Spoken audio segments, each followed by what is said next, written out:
Persoalan sumber daya manusia semakin menjadi perhatian utama negara karena sumber daya manusia menjadi salah satu faktor penting dalam reformasi ekonomi. Kualitas dan talenta yang dimiliki tiap individu kian dipandang sebagai kunci pertumbuhan, penciptaan lapangan kerja, dan inovasi. Perguruan tinggi lewat mahasiswanya berusaha menjawab permintaan tersebut. Mahasiswa kerap dianggap sebagai agent of change yang dapat menjadi lokomotif kemajuan serta membantu pertumbuhan sebuah negara melalui pengetahuan, ide, dan juga keterampilannya. Tapi sayangnya, tidak semua orang beruntung untuk mendapatkan akses perguruan tinggi. Setidaknya hanya 34,58% orang di Indonesia yang berkesempatan duduk di bangku kuliah. Tapi, tidak sedikit juga orang yang beranggapan bahwa tingkat pendidikan bukanlah hal utama untuk menilai SDM kita, serta adanya stigma bahwa lulus dari perguruan tinggi tidak menjamin kesuksesan seseorang. Ada orang-orang besar yang bisa terus sukses tanpa mencicipi bangku kuliah. Sebenarnya, seperti apa sih dunia perkuliahan itu? Benarkah stigma orang-orang terhadap mahasiswa adalah orang yang kritis dan menguasai ilmu tertentu? Untuk menjawab semua pertanyaan itu, bincang-bincang mahasiswa hadir untuk membahas bagaimana kehidupan mahasiswa, stereotip anak kuliahan, sampai dengan opini-opini mahasiswa tentang isu-isu populer tertentu. Ini dia, Bincang-Bincang Mahasiswa.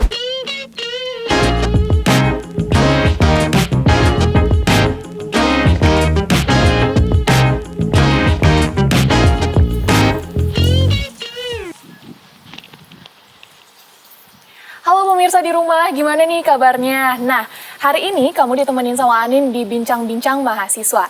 Dan di Bincang-Bincang Mahasiswa episode pertama ini, kita kedatangan seorang mahasiswi dari jurusan Ilmu Komunikasi, Fakultas Ilmu Sosial dan Ilmu Politik angkatan 2017. Dan kita akan berbagi cerita bagaimana sih menjadi mahasiswa Unila dan seperti apa sih kehidupan kampus itu. Dan ini dia, Kanada Halisa. Halo Kak. Halo Anin. Ya, gimana nih Kak kabarnya? Alhamdulillah baik. Ya, meskipun pandemi ya, pandemi pasti bikin perubahan dari banyak hal. Ya. Termasuk salah satunya adalah kita jadi yang sebenarnya biasanya aktif ke kampus, aktif kegiatan di luar, jadi terbatas. Ya. Tapi I'm fine. Oke. Pokoknya yang penting bahagia terus nih ya Kak ya. Betul, senang. Pengendalian emosinya penting kayaknya ya. Benar, karena di pandemi kayak gini kan kayaknya gampang stres. Benar banget nih ya Kak ya. Ditebak ya. Gampang stres banget sih. Nah, kita langsung aja nih ya Kak. Kan sedikit pilihan nih ya buat ngelanjutin ke kehidupan selanjutnya setelah sekolah, setelah jenjang SMA nih. Kenapa sih Kanada itu milih buat kuliah daripada kegiatan-kegiatan yang lainnya? Well, kalau boleh jujur ya, sebenarnya keluarga aku tuh orangnya lebih sangat-sangat, kalau kita ngomongnya aristokrat banget gitu ya. Maksudnya memang orang tua juga kerjanya di bidang pendidikan, so mereka pasti mau akan memikirkan soal pendidikan anak-anaknya juga gitu. Bahkan mereka berharap nggak cuma S1 gitu, kalau bisa lebih dari S1 alias S2 atau S3, bahkan seterusnya mungkin gitu. Jadi dimulai didasari dari situ, dari keluarga. Kita memang pendidikan banget orangnya. Aku juga dari kecil memang selalu dikasih tahu gitu kalau misalnya kamu tuh harus lanjut kuliah gitu. That's why aku melanjutkan kuliah dan akhirnya berujung di Unila. Oke. Dan banyak banget nih orang yang bilang kalau misalkan kuliah itu nggak penting-penting banget. Sukses itu nggak ditentuin sama jenjang pendidikan kita dan nggak mesti kuliah nih. Nah, gimana sih tanggapan Kanada itu sendiri? Well, agak ini ya. Kalau ngomongin kayak gini tuh bisa benar, bisa salah ya. Tapi aku sendiri percaya bahwa kuliah itu melatih kita untuk berpikir lebih kritis, melatih kita untuk berpikir lebih sistematis. Sehingga aku masih menganggap bahwa kuliah meskipun pada akhirnya kamu nggak bekerja sesuai dengan jurusan kuliah kamu, tetap aja penting gitu untuk kuliah. Karena kamu akan dapat banyak relasi di sana gitu, akan belajar untuk berpikir lebih kritis, berpikir lebih sistematis. Terus abis itu menghadapi banyak masalah, belajar untuk menghadapi masalah gitu. Sehingga menurut aku ada pentingnya gitu. Tapi mungkin barangkali ada teman-teman di luar sana yang memang tidak mau ke arah sana gitu ya. sah-sah saja sebenarnya ada balai latihan kerja kan. Terus Oke. abis itu mungkin yang lulusan SMK memang pengen langsung bekerja sebagai pekerja gitu. Tapi kan kita di S1 dilatih untuk menjadi manajer ya. Iya. Kita dilatih untuk mempunyai kemampuan untuk memanage sesuatu, mengelola sesuatu. So, ya mungkin setiap orang punya pilihannya masing-masing. Tapi Tapi apa tuh? kan kita tuh harus sadar juga bahwa dengan kita menandatangani perjanjian untuk menjadi masyarakat ekonomi Asia gitu kan. Kita kan sekarang Indonesia termasuk salah satunya tuh. Kita udah bersaing secara global tuh untuk memperebutkan lapangan pekerjaan. Benar, ya. betul Dan banget. salah satu aspek yang harus kita penuhi adalah jenjang pendidikan.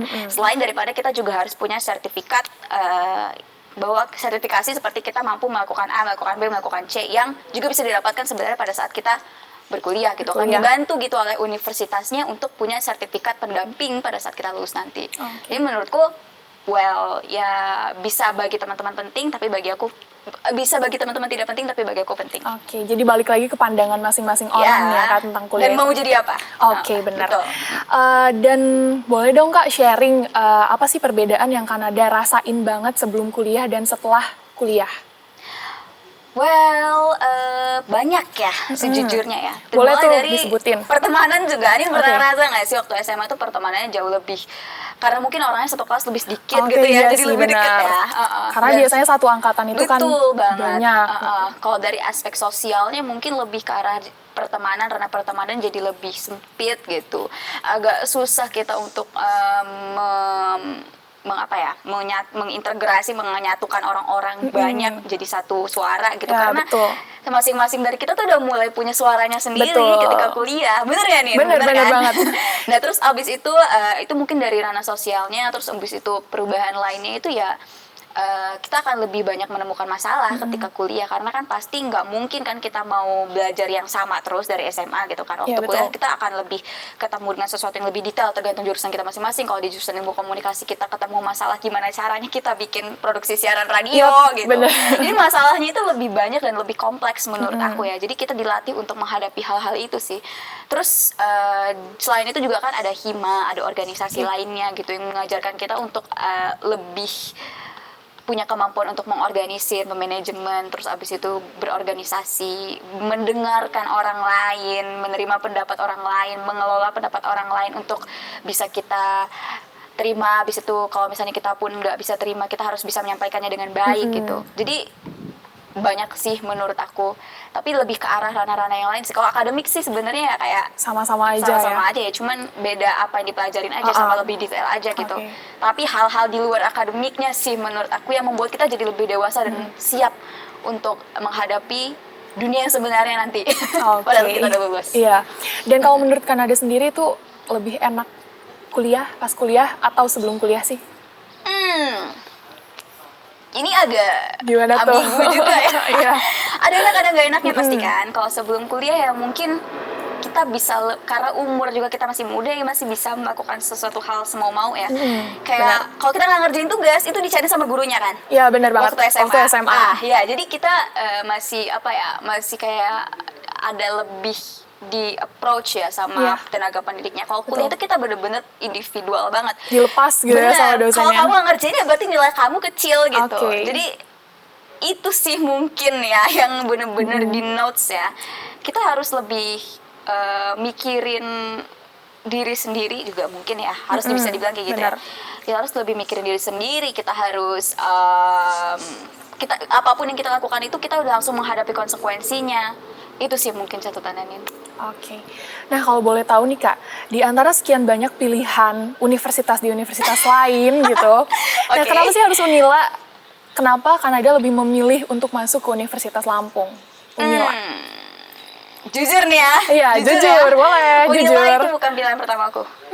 Jadi dulu itu pas tahun aku SBMPTN, SNMPTN itu maksimal memilih 2 universitas. Oke. Dan maksimal memilih 3 jurusan. Baik SNM maupun SBM ya.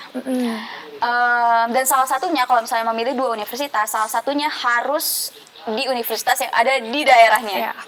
That's why aku milih Unila. Milih Unila. Karena satunya lagi aku memilih sebuah kampus di luar sana. Oke. Yang kuning. Oh, iya. Tapi nggak masuk Oke. Udah gitu di SNM nggak masuk, di SBM nggak masuk, ya berarti memang jodohnya bukan di situ kan. Kira masuknya di sini, jadi ini pilihan ketiga aku sih sebenarnya. Cuman di samping dari situ, karena kan memang aku pilihan pertamaku juga di universitas yang sebelah juga kan ilmu komunikasi tuh, dan aku juga tahu bahwa Universitas Lampung itu punya jurusan ilmu komunikasi yang akreditasinya juga tinggi, A juga, dan termasuk salah satu yang terbaik di Indonesia. So menurut ayahku, buat apa kamu sebenarnya berusaha untuk kayak akan sama saja, karena di sini juga akreditasinya bagus gitu. Oke. Semua kembali ke diri aku sendiri sih, gimana kamu bisa mengelola diri kamu supaya bagus juga. Karena benar. kalau kata teman aku sih, bintang itu bersinar tuh, kalau bintang ya bersinar aja gitu. Jadi nggak perlu kamu takut mau di kemana kamu ditempatkan gitu ya. Kalau misalnya kamu memang secara pribadi memang bagus, akan bagus aja sih. Oke. Ya. Dan Kanada ini kan dari ilmu komunikasi nih. Apa sih pertimbangan Kanada waktu masuk jurusan ilmu komunikasi ini dan milih jurusan ilmu komunikasi? Oke, ini kembali ke masa kecil ya. Jadi aku tuh orangnya di rumah tuh adalah salah satu anak yang agak sulit untuk disuruh diem. Bawel Banget dari kecil, dari bayi tuh udah kayaknya udah ngomong terus ya, kemana-mana nanya, kemana-mana ngomong, kemana-mana ini segala macam. Jadi melihat hal itu juga dari kecil, kan aku banyak berkegiatan di broadcast juga gitu. Terus abis itu aku ikut teater juga gitu, dan semua itu lama-lama ngelit aku ke jurusan ilmu komunikasi. Awalnya sih sebenarnya nggak ilmu komunikasi interestnya gitu, ke sosiologi, ke kriminologi. Terus abis itu aku mikir lagi, kayaknya gue suka deh sama psikologi. Terus psikologi, terus abis itu lama-lama berkegiatan di broadcast juga waktu SMA di salah satu radio di sini gitu. Dimulai dari situ aku makin lama makin ngerasa bahwa kayaknya memang ilmu komunikasi ini tempat aku gitu. Karena apa ya, aku seneng aja gitu loh ngomong, menyampaikan sesuatu, terus abis itu menerima informasi gitu. Itu sesuatu yang apa ya, basically setiap hari hampir aku lakukan, dan aku pengen lebih dalam lagi soal itu, makanya aku milih ilmu komunikasi.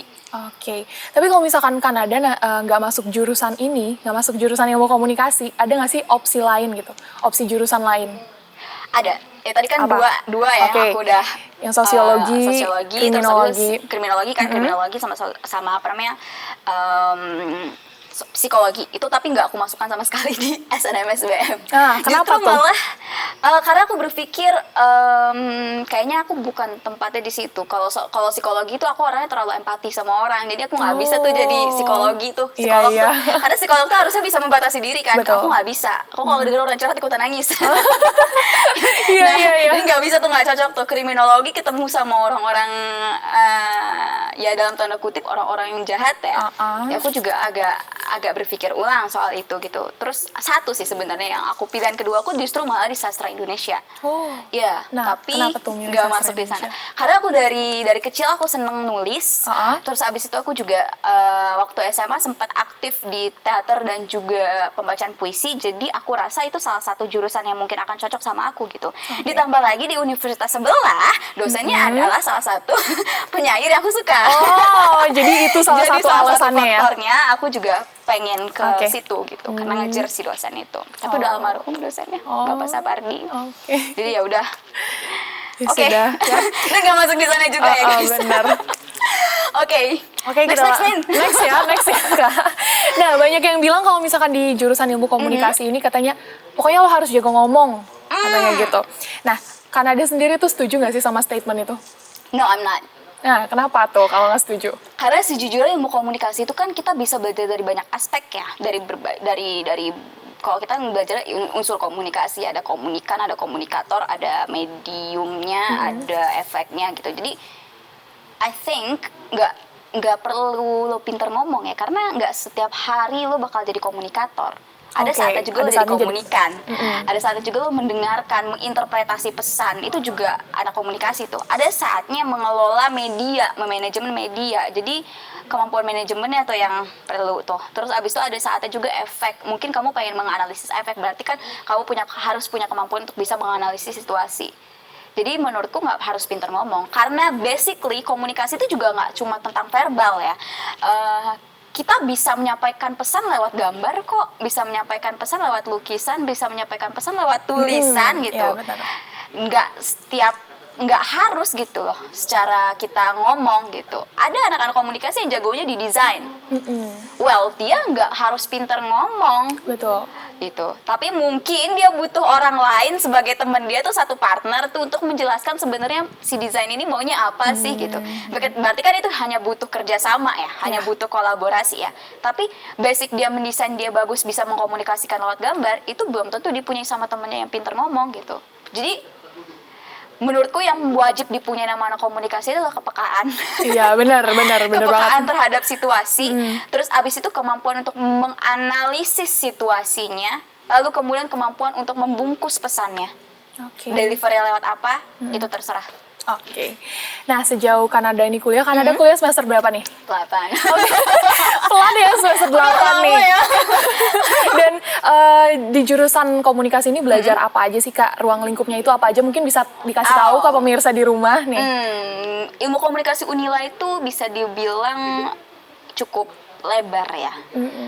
Yang kita pelajarin itu cukup lebar. Kayak kalau misalnya di jurusan ilmu komunikasi lain mungkin ada yang bisa dijuruskan ke humasnya gitu, ada yang bisa dijuruskan lebih ke jurnalistiknya, ada yang bisa dijuruskan lagi ke komunikasi visualnya gitu. Kalau kita benar-benar belajar semuanya gitu. Jadi secara teoritis kita dituntut untuk bisa juga menganalisis secara teoritis gitu. Misalnya kita belajar teori komunikasinya juga didalemin, ada filsafat komunikasi di sana gitu kan. Kita disuruh untuk lebih memperdalam lagi. Terus abis itu ke arah keilmuannya juga kita belajar MPS. Iya. Kita belajar MPS, MPK ya. Jadi teman-temannya pada bingung MPS, MPK sama aja sih. Sebenarnya kita belajar penelitian intinya. Penelitiannya tuh. Terus abis itu kita juga selain dari situ kita belajar abstraksinya nih ya, kita belajar landasan utamanya ilmu komunikasi itu abstraksinya. Kita juga belajar di bidang penerapannya. Kita belajar humas, kita belajar manajemen humas, kita belajar jurnalistik, kita belajar juga produksi siaran radio, produksi siaran TV, terus abis itu kita belajar feature, lain-lain tuh ya. Tapi kita juga dilatih tuh untuk melakukan kayak studinya juga, kayak nganalisis secara umumnya juga. Kita belajar pers itu kan nggak cuman belajar soal soal bagaimana kita belajar di ranah jurnalistik misalnya ya. Salah satu mata kuliahnya kan ada pers. Pers itu kan kita nggak belajar soal bagaimana kita menjadi jurnalis, tapi kita belajar bagaimana kondisi pers di Indonesia gitu. Jadi kita juga dilatih untuk peka terhadap yang ada di sekitar kita gitu. Jadi kompleks banget sebenarnya. Oke. Iya, kompleks. Tuh buat pemirsa mungkin ya, buat teman-teman yang emang minat di jurusan ilmu komunikasi udah dikasih tahu nih sama Kanada juga. Masuk ya. Ya, apa aja sih pelajaran yang ada di mata kuliah yang ada di ilmu komunikasi itu sendiri, dan juga ruang lingkupnya itu apa aja nih ya. Jadi kalau misalkan yang minat masuk jurusan ilmu komunikasi, bisa mungkin tanya-tanya ke Kanada aja gitu ya nanti ya. Tanya juga boleh. Ya. Oke. Terus emangnya apa sih yang mau Kanada capai gitu lewat jurusan ilmu komunikasi ini? Sejujurnya waktu SMA sih sebenarnya awalnya aku masih berpikir bahwa broadcast ya, ke arah broadcast ya. Cuman seiring berjalannya waktu aku juga kan aktif di film ya, jadi lebih menjurus ke arah situ mungkin. Dan sebenarnya kompleks juga ya di komunikasi itu. Kita kalau misalnya mau ke arah film tuh ya, kayak aku gitu misalnya, kita belajar mengabstraksi ceritanya di bagian tadi kan, kita belajar tinjauan teori, karena kan kita film tuh kan sebenarnya medium dari pesan. Betul. Nah ujung-ujungnya sama lagi kan, masuk lagi kan, medium dari pesan. Nah cara kita membungkus pesannya seperti apa itu kita butuhkan ketika kita belajar abstraksi teori komunikasi, terus abis itu belajar filsafat komunikasi di situ gitu, strategi menyusunnya. Nah terus abis itu kita belajar juga setelahnya bagaimana memanajemen internalnya gitu. Ada manajemen humas juga di situ gitu, bagaimana kita menjualnya gitu. Aku sih sebenarnya cita-cita awalnya pengen jadi filmmakernya gitu, dan sekarang tapi lebih mengarah ke marketing filmnya gitu. Pada akhirnya aku memutuskan untuk memilih di sana, dan mata kuliah yang paling cocok ke arah sana ya kita belajar juga itu manajemen humas gitu, dan ada gitu dipelajari gitu. Jadi aku sih berharapnya ya yang aku ekspektasikan gitu ketika aku masuk ke jurusan ilmu komunikasi ya, aku bisa belajar itu gitu dan bisa menemukan tempat dapetnya ketika aku magang, kan kemarin udah selesai magang tuh ya, itu ketemu gitu ternyata dibantu oleh oleh jurusan, oleh universitas untuk bisa ketemu dengan tempat magang yang cocok gitu untuk kita menjalankan apa yang sudah kita pelajari gitu, kita realisasikan gitu apa yang udah kita pelajari, dan worth it sih maksud aku gitu. Apalagi kita sistem magangnya cukup luar biasa ya kalau ilmu komunikasi ya. Mungkin teman-teman akan menganggap ribet, tapi menurut aku harusnya memang seperti itu gitu. Jadi terbayar sih. Oke. Dan hal apa aja sih yang Kanada suka dari jurusan ilmu komunikasi ini? Dosennya. Nah, kenapa tuh dosennya bisa dijelasin ke teman-teman? Dosennya pinter-pinter, sumpah. Jadi kalau misalnya teman-teman ada sesuatu hal yang teman-teman kepo gitu ya, dosen-dosennya juga sangat terbuka ya untuk bisa kita ajak diskusi. Tapi tergantung dari pendekatan teman-teman juga. Mungkin teman-teman ada yang anggap galak ya. Mungkin kamu aja kalian salah pendekatannya. Yang ada gitu di pikiran dia doang mungkin ya. Karena sejujurnya dosen komunikasi cukup banyak yang care sama mahasiswanya dan sangat open untuk diajak diskusi. Cuma mungkin kita yang harus lebih approach aja karena kan mereka punya banyak kesibukan kan. Itu untuk dari sisi dosennya, itu yang paling suka. Kalau yang lainnya sih mungkin bisa dibilang kalau sekarang tuh wifi-nya lumayan kenceng ya. Kenceng banget ya. Lumayan kenceng ya, jadi happy juga. Terus perpusnya juga lumayan banyak bukunya, jadi bisa diakses juga sama mahasiswa. Dan yang paling disenengin lagi tuh sebenarnya TU-nya ya, staffnya ya. Kenapa tuh? Staffnya ramah. Oh, ramah. Jadi kalau misalnya kita ada kesulitan apa gitu bisa diajak ngobrol. Hai Mas Hanafi gitu. Mas tolongin saya. Ini saya gimana harus segala macam, itu dibantu banget gitu. Jadi dari jurusan sih mungkin itu ya. Selain mata kuliahnya, kalau mata kuliah mah nggak usah dihitung lah ya. Kan kalau misalnya udah mau masuk ke situ harusnya udah siap kan. Betul. Dosennya menyenangkan, staffnya menyenangkan, terus habis itu fasilitasnya juga lumayan bisa mengisi yang kita butuhkan gitu. Apalagi sekarang juga ada TV Unila kan, yang dari secara universitas gitu bisa jadi salah satu tempat untuk menjalankan apa yang udah kita pelajari gitu, merealisasikan apa yang kita pelajarin gitu. Jadi worth it, aku bilang. Worth it ya. Jadi buat teman-teman nih yang mau masuk ilmu komunikasi, udah ada testimoninya dari Kanada. Katanya worth it kalau mau masuk ilmu komunikasi nih ya. Nah, tapi di balik hal yang disukain sama Kanada pasti ada hal yang nggak disuka atau dukanya lah ya. Apa sih hal duka yang Kanada dapetin waktu setelah milih jurusan ini? Well ya, salah satu konsekuensi dari masuk ke jurusan yang cukup lebar pelajarannya ya pasti kita jadi overwhelmed. Itu salah satu mungkin duka yang harus aku sampaikan juga ya, karena ketika kita udah kebanyakan muatan, apalagi di akhir semester tuh biasanya yang boleh dibilang ya, yang paling parah tuh semester 5, semester 6 itu di akhir semester udah mau UAS itu semuanya hampir praktek. Dan itu it takes a lot of energy. Itu bener-bener kayak lo tuh di-push banget gitu, kamu tuh bakal di-push banget untuk bisa memanajemen waktu kamu gitu. Nah, pada saat waktu semester 5, semester 6 itu emang ada beberapa mata kuliah yang jadi berhamburan juga ya.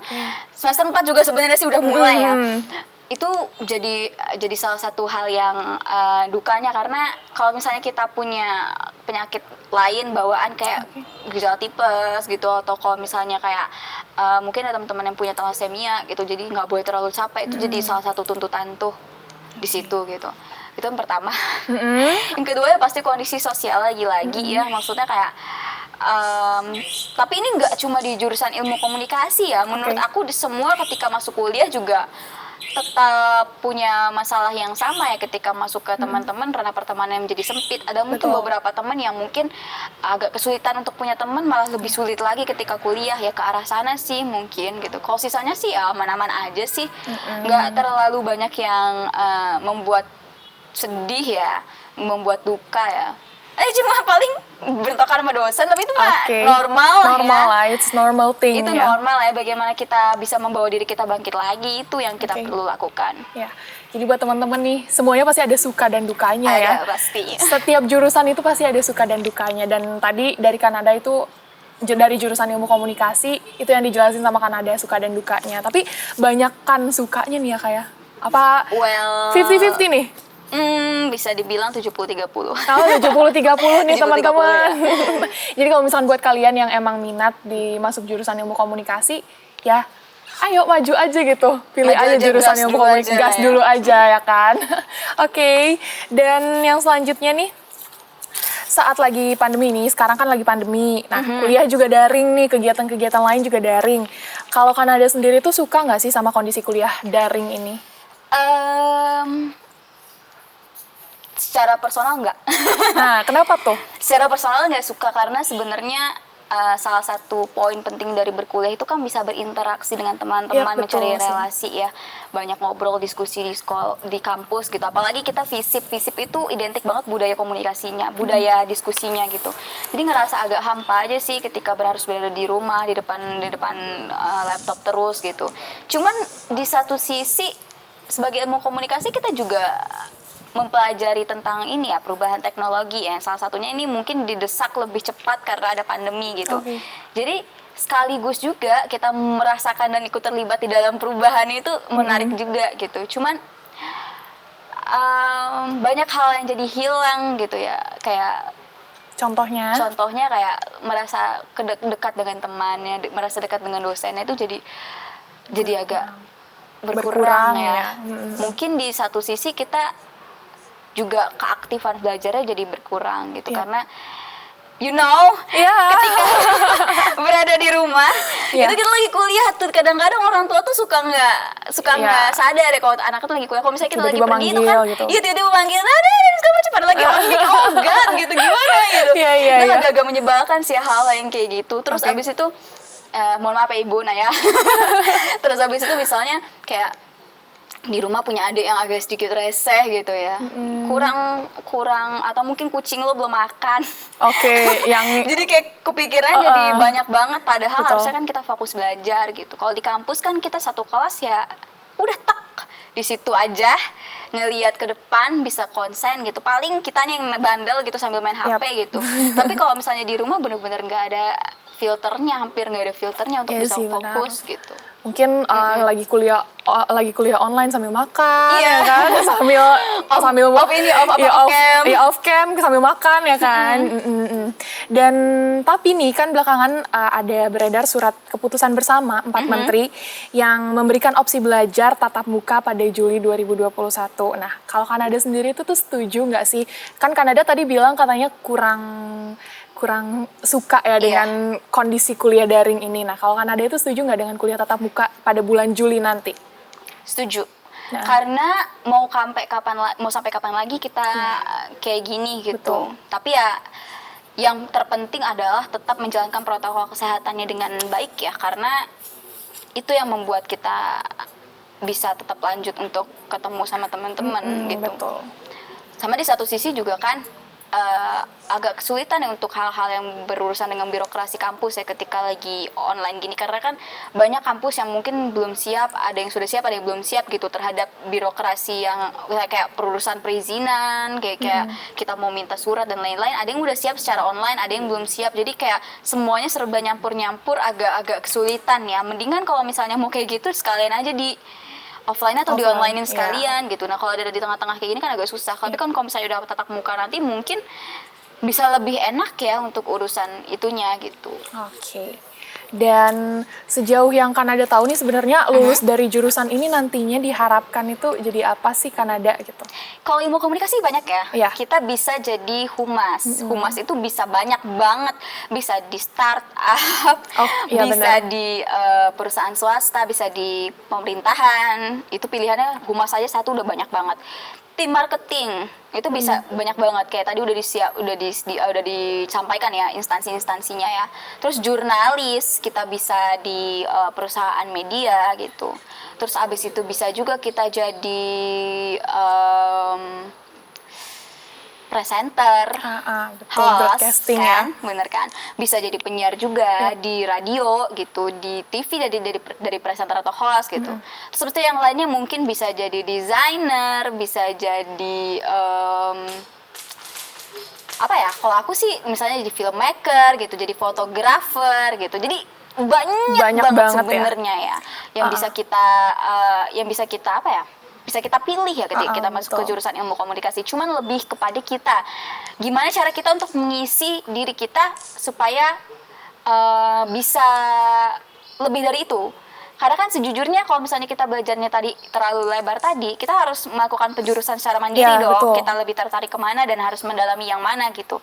Dan ada himanya juga gitu kan, ada HMJ kita Yap. juga kan yang mungkin bisa membantu teman-teman untuk lebih menjuruskan lagi minatnya teman-teman, atau mungkin ada UKM di luar sana yang di kampus Unila gitu yang bisa membantu kita juga untuk lebih menjurus lagi gitu ke minatnya teman-teman, atau mungkin lagi bisa sambil magang gitu, Oke. atau misalnya sambil kerja juga, atau ikut kegiatan organisasi di luar kampus yang bisa membantu teman-teman untuk lebih menjurus lagi ke apa yang teman-teman mau. Oke. Tinggal kitanya aja yang jadi Ya, seekernya. balik lagi ya ke diri kita sendiri. Ngejer. Betul. Dan boleh nih dikasih tahu ke teman-teman yang ada di rumah, kalau masuk jurusan ilmu komunikasi ini, basic skill apa sih yang harus dimilikin sama kita gitu? Dan itu Sini tuh apa kenapa? Sini. Sini. Sini. Bingung Sini. ya? Sini ya? Sini. Oke teman-teman, mungkin kalau masuk ke jurusan ilmu komunikasi, basic skill yang harus kita punya adalah manajemen waktu. Oke. Tapi itu kayaknya semua jurusan juga harus punya ya. Manajemen waktu yang pertama, karena jangan terlena sama leha-lehanya komunikasi, karena biasanya di ujung-ujung itu akan semuanya masuk bersamaan. Karena kita awalnya santai-santai, ujung-ujungnya di akhir kita malah jadi banyak yang kita kerjain karena kita terlalu santai tadi. Jadi manajemen waktu kita harus bagus, yang pertama. Kedua, kemampuan kita untuk kreativitas kita itu dituntut banget, karena semua orang bisa menyampaikan pesan yang sama tapi dengan cara yang berbeda-beda. Yeah. Nah, caranya itulah yang akan membuat kamu membuat kamu jadi orang yang kreatif atau enggak. Just Oke. it. Dan hal penting apa yang harus diperhatiin nih buat bisa bertahan sampai lulus nanti gitu dari jurusan ilmu komunikasi ini nih Kak? Bisa dikasih tahu ke teman-teman? Konsistensi, jangan kebanyakan main, karena anak komunikasi itu memang asik-asik banget semua orangnya. Jadi Betul. keinginan kita untuk nongkrong tuh banyak. Tapi ingat bahwa ada yang harus dikerjakan, termasuk salah satunya skripsi. Nah, skripsi tuh ya teman-teman. Ingat skripsimu. Nanti dinyanyiin ya kita ya. Oke. Just it. Nah, itu aja sih sebenarnya. Kuncinya ya tetap harus tahu tujuan akhir kita apa dan Oke. tetap konsisten di situ. Oke. Ya. Dan yang terakhir nih, kedepannya itu apa rencana dan harapannya Kanada buat semua hal deh. Mulai dari, tapi terfokus di perkuliahan nih ya Kak ya. Kalau misalkan ada di hal lain juga nggak apa-apa. Aku sih secara pribadi berharap ya untuk diriku sendiri itu aku bisa lulus segera dengan predikat yang bagus juga, Oke, lulusnya amin, dengan amin. nilai yang baik juga, supaya bisa bikin bangga orang tua lah pastikan. Kalau secara personal ya. Dan untuk jurusan sih semoga kedepannya lebih bisa memberikan fasilitas yang lebih banyak lagi untuk mahasiswa ilmu komunikasi yang terlalu kreatif ini, supaya tidak kehabisan ruang. Betul, bisa tersalurkan Bisa terus ya. tersalurkan terus-menerus. Supaya nanti kedepannya kita juga bisa membangun jaringan yang lebih luas lagi, supaya bisa menyalurkan mahasiswa yang lulus lagi ke tempat-tempat yang lebih banyak lagi. Oke. Sesuai dengan minat bakat pasti. Thank you ya Kanada ya. Oke, sama-sama nih. Dan Thank itu you. dia nih teman-teman perbincangan saya, Anindya, dengan Kanada Halisa. Semoga episode kali ini dapat menemani kalian yang sedang menempuh dunia perkuliahan. Kita ketemu lagi di episode selanjutnya di Bincang-Bincang Mahasiswa, dan sampai jumpa. Bye. Bye.